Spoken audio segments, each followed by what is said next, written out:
Hello साथियों, मैं रवि वर्मा एक बार पुनः अपने यूट्यूब चैनल में आप सभी प्यारे प्यारे विद्यार्थियों का स्वागत करता हूं।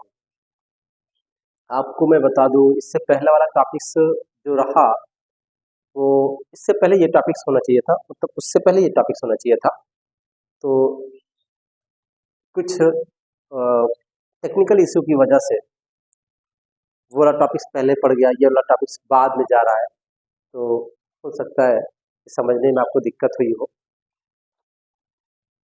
तो इस बात का ध्यान दिया जाएगा कि नेक्स्ट टाइम से ऐसा ना हो, क्रम वाइज मिले आप लोगों को। तो साथियों, मैं एक टॉपिक के साथ आपके सामने हाजिर हूँ, विलगित गोली चालक की धारिता। तो मैं आपको ये बताने का प्रयास करता हूँ कि मैंने एक विलगित गोली चालक लिया है 8 मीटर त्रिज्या का, और इसका केंद्र O है। अब इसको मैंने प्लस क्यू आवेश दिया है, तो इस पर ये समान रूप से वितरित आपको दिख रहा होगा, ठीक है। और इस पर फिर विभव आता है V इक्वल टू कुछ इस टाइप से, आपको पता है यह सारी बातें।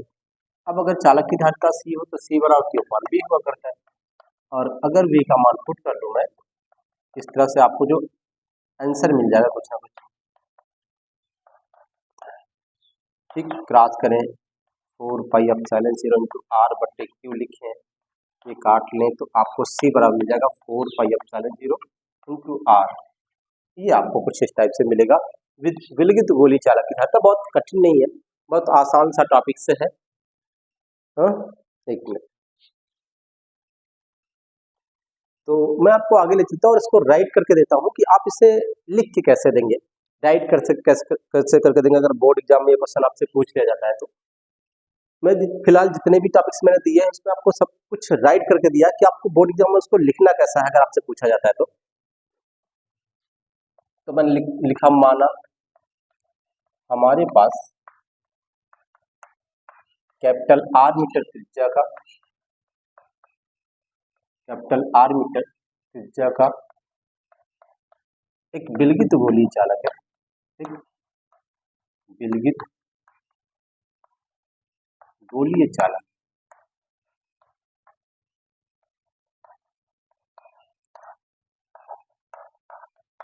आगे बताएं, जो निर्वात या वायु, जो निर्वात या वायु में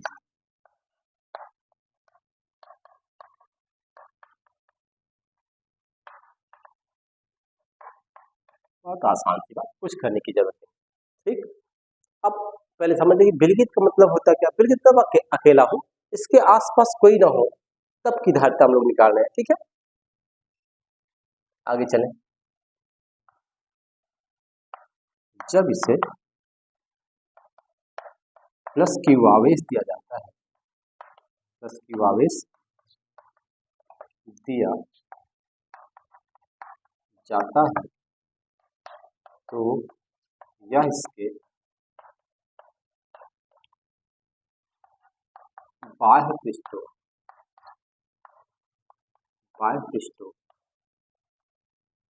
पर समान रूप से विकसित हो जाता है, समान रूप से फैल जाता है। मैं चेक करता हूँ, शायद आपको दिख ना रहा हो।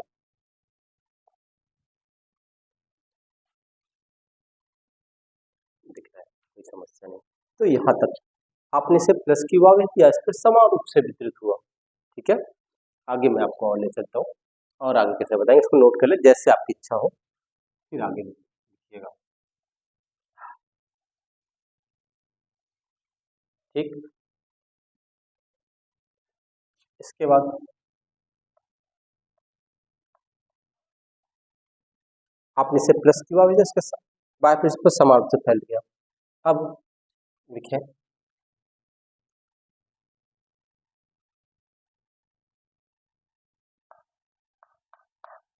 गोलीय चालक, क्योंकि मुझे विभव चाहिए तो विभव निकालना है, गोलीय चालक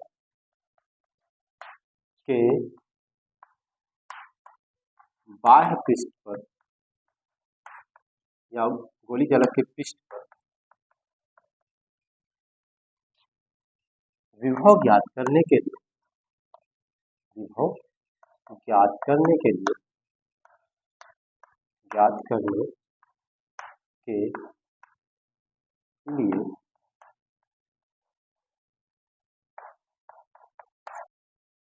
हम प्लस क्यू आवेश को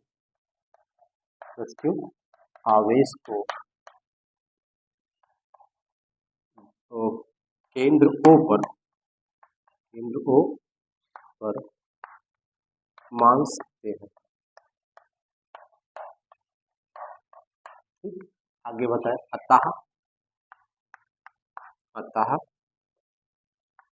गोले के पृष्ठ पर विभव या वैद्युत विभव जो लिखा है V इक्वल टू वैद्युत विभव। गुरुआ पागल है, आधी बात लिखता है आधी नहीं लिखता है। ठीक,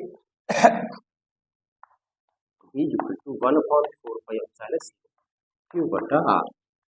तो ये आपको मिला। आगे चले, इसको मैं इरेज करूंगा, जैसे नोट करना कर लें आप लोग।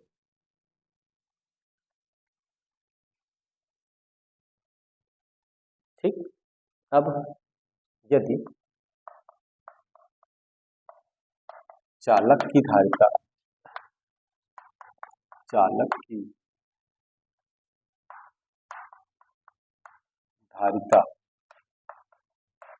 C हो तो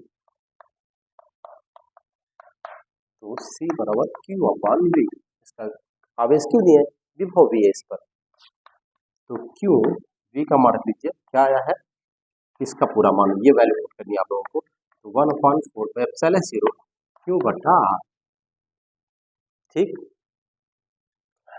इसको मैं लिख दूं। आगे देखिए क्या हो सकता है, C इक्वल टू Q, ये सब भाग में सारे नंबर। ठीक, ये R है, तो जब इसे भाग से गुणा में पलटेंगे तो ये जो नीचे के नंबर आपको दिख रहे हैं, ठीक है, ये उलट जाएंगे, ऊपर चले जाएंगे कुछ इस टाइप से। और जो ये आपको ऊपर का नंबर दिखा ये Q, ये नीचे आ जाएगा घूम के। Q से Q गया तो बच्चा आपके पास C equal to 4 pi epsilon 0 Q बटा R। ये आपका वायु में विलगित गोली चालक की धारिता है। अगर मैं आपसे कहूँ, इसको मैं इरेज कर देता हूँ, मैं अगर आपसे कह दूं कि ये चालक वायु में नहीं होकर किसी माध्यम में होगा, मैं आपसे कह दूं यदि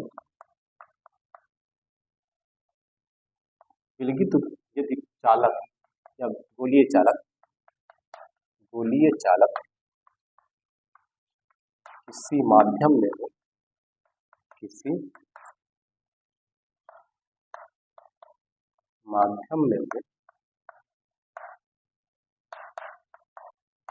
तो C बराबर 1/4 pi epsilon 0 K into R, एक कांस्टेंट नंबर होता है K। ठीक, तो इसको मैं कुछ अलग नाम देता हूँ C0। ठीक, इसको C कह दिया। ये आपको जो धारिता ही है विलगित गोली चालक की, ये वायु में है और ये कहाँ है, ये किसी माध्यम में है। ठीक है, दो आपको मिली, ये माध्यम की है, ये वायु की है। अगर हम दोनों को डिवाइड करें, यानी इस नंबर को इससे डिवाइड करें, तो आपको मिलेगा C बटे C0 बराबर K। अर्थात आप कह सकेंगे कि किसी माध्यम में विलगित गोली चालक की धारिता और वायु में विलगित गोली चालक की धारिता का अनुपात परावैद्युतांक कहलाता है, या परावैद्युतांक के बराबर हुआ करता है। ठीक है साथियों, तो इस टॉपिक्स में लगभग इतना ही आपको सीखना है, बहुत ज़्यादा सीखने की जरूरत नहीं है। तो समझ आया होगा, उम्मीद है आपको। Thank you.